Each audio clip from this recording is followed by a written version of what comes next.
What's up, everybody? Hope you're having a great day. Welcome back to another episode of the Bourbon Pour. I'm Jordan. I'm Brian. And today we're tasting Barrell Foundation. This is their double barrel, aged 5 years and 100 proof. Brian, but before we get to tasting, I want to make sure everybody is invited to the Seymour Main Street Bourbon Pour. That is a blind tasting that Brian and I put together for Seymour Main Street.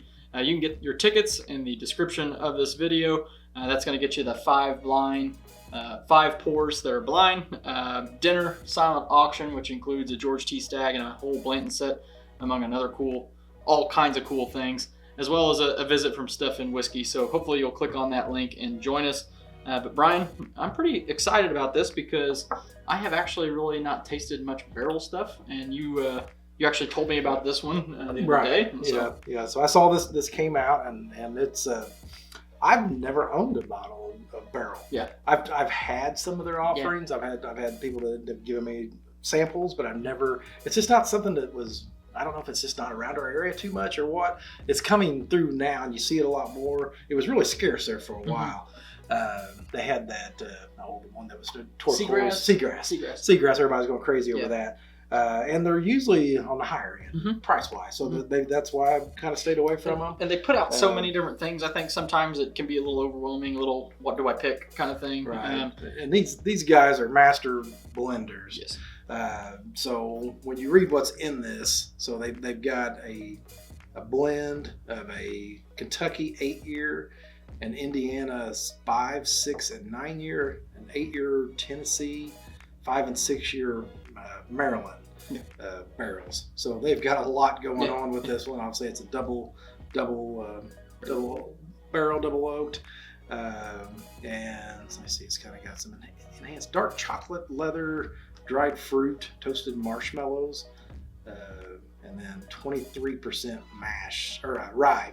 Okay. So, I thought that whenever I smelled it, it smelled a touch of, not to get ahead of any of our notes here, but it had a little bit of a mint character to it. So I imagine that obviously Indiana is probably MGP, Maryland is probably Sagamore, and then Tennessee is probably Dickel.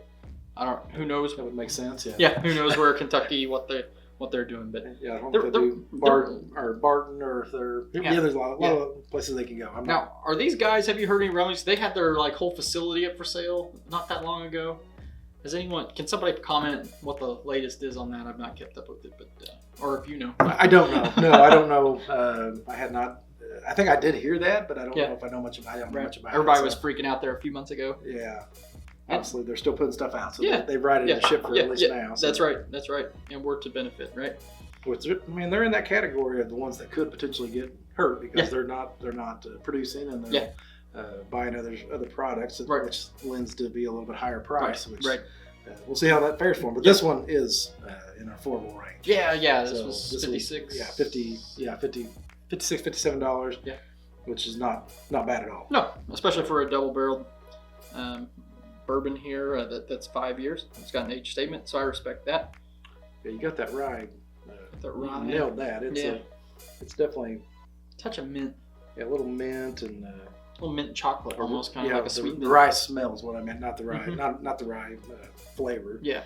There is a touch of oak. It's a little bit lighter in color, but obviously proof to 100 proof, and being 5 years. Yeah, I got a little bit of a chocolate. Yeah, like a chocolate minty, oaky kind of goodness. Yeah, so it's got a good nose. Yeah, let's go in for a sip here. The chocolate comes through big time, and it comes through with that kind of drying taste at first. Yeah. First, I thought it was going to be soothing, like a velvety type feel, but it's kind of drying, but it's really good. Like I said, that chocolate right in the front is just smooth. You nailed it on the head. That's exactly what I was thinking. Sometimes you waver off from somebody because we all have different palates, but that's exactly what I was thinking was like that. This big burst of chocolate, and then a little bit drying, but then this good oak flavor finishes off really good. Revisiting the nose hasn't really changed much since after the sip.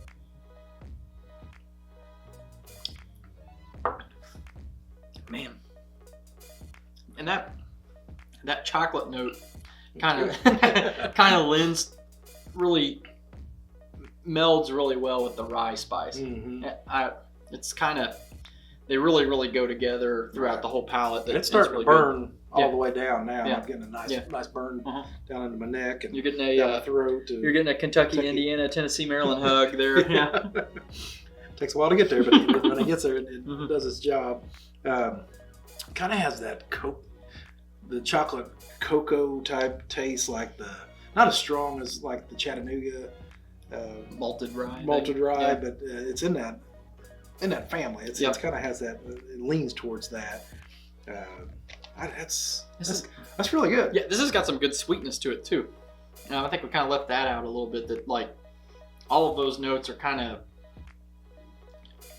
go with this like just overall general sugary sweet. Not like overly sweet, but you get a very appealing sweetness. Maybe like a plum. Yeah. There's like a little fruity note to it. Maybe not a plum, but in the no darker raisiny kind of thing, or not grape either. But it's not a grape, but it's I'm getting more something in that type of family though.